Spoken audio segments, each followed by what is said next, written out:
Kumustahin na natin ang isinasagawang cleanup drive ng Philippine Coast Guard sa Noveleta, Cavite kasunod ng oil spill at pananalasa ng bagyo at habagat doon.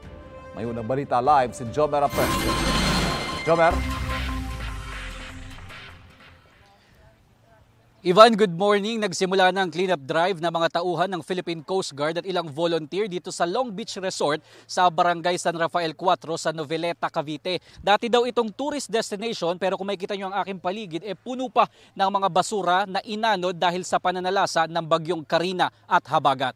Ang problema, dumikit na rin daw sa ilang basura ang mga langis na tumagas mula sa MT Terra Nova na lumubog sa Limay, Bataan noong nakaraang linggo. Ayon sa ilang mangingisda na nakausap ng GMA Integrated News, hindi pa naman ganun kalala ang oil spill dito. Gayunman, pinagbawalan raw muna silang pumalaot ng 3 araw para maiwasang makakuha ng mga kontaminadong isda na pwedeng magdulot ng food poison. Bukod sa Noveleta, sinabi na ng pamahalang panlalawigan ng Cavite na apektado na rin ng oil spill ang mga bayan at lungsod ng Bacoor, Kawit, Rosario, Tanzan, Naik, Maragondon at Ternate. Sa ngayon, kasalukuyang nakataas ang state of calamity sa mga nasabing lugar. Inihahanda na raw ng provincial government ang mga ayuda na ipamamahagi sa mahigit 25,000 mangingisda na apektado.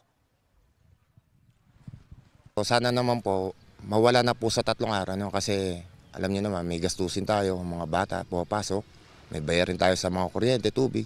Sana naman hindi na umaba yung ganun. Mga lambat namin nakasampay. Ayusin muna namin yan para pag nagdeklarang pwede na lumaot, maganda po yung lambat namin.